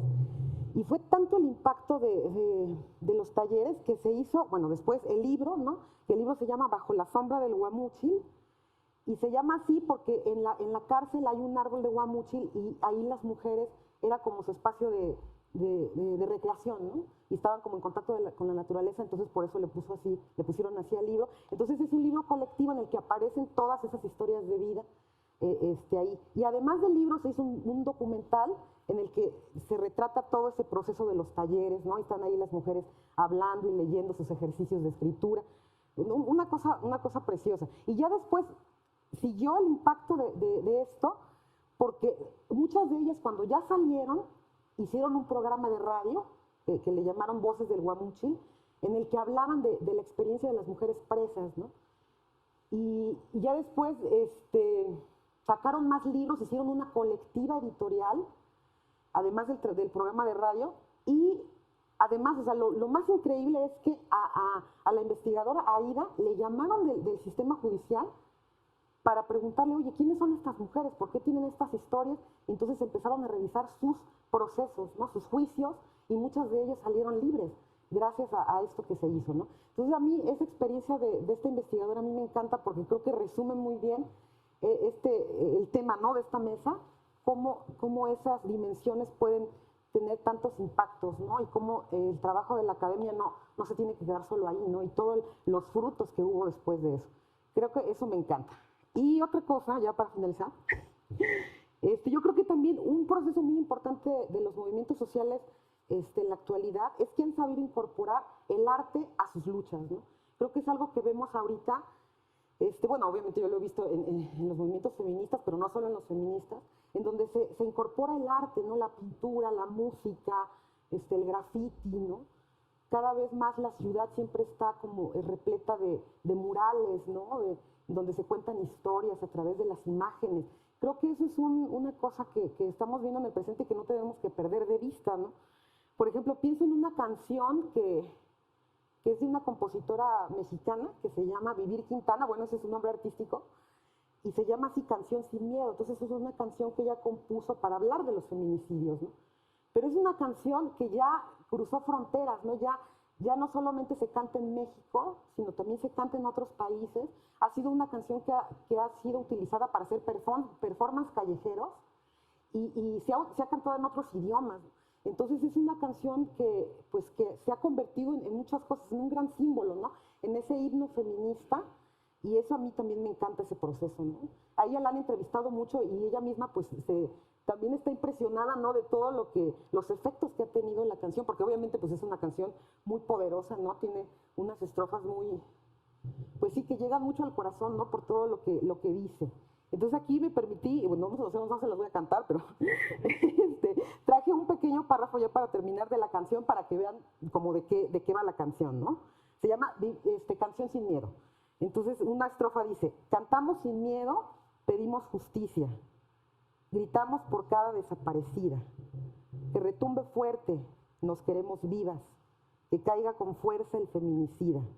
Yo todo lo incendio, yo todo lo rompo. Si un día algún fulano te apaga los ojos, ya nada me calla, ya todo me sobra. Si tocan a una, respondemos todas. Soy Claudia, soy Esther y soy Teresa. Soy Ingrid, soy Fabiola y soy Valeria. Soy la niña que subiste por la fuerza. Soy la madre que ahora lloro por sus muertas. Y soy esta que te hará pagar las cuentas. Y ya, gracias. Muchas gracias. Desgraciadamente no hay tiempo para escuchar a todos y a todas, pero creo que la mesa ha sido lo suficientemente representativa de por qué el legado del instituto, de los colegas que aquí presentes, pues nos fortalece. Mantengamos, y yo retomo lo que acaba de decir Bárbara, hay que visibilizar nuestros resultados, nuestro empeño, porque justamente ahí está. Somos una sociedad que sigue requiriendo cada vez más de sus conocimientos. Lo requiere, hay que hacérselos llegar, porque yo creo que estamos viviendo, y no sé si Víctor coincidirá conmigo, la sociedad de hace algunos años ya no está más consciente de sus necesidades y mucho más consciente de sus posibilidades de cambio. Hay cierta artez, pero también para eso están los científicos sociales, los humanistas, los historiadores, para mostrar algunas brechas. Muchas gracias y buenas tardes.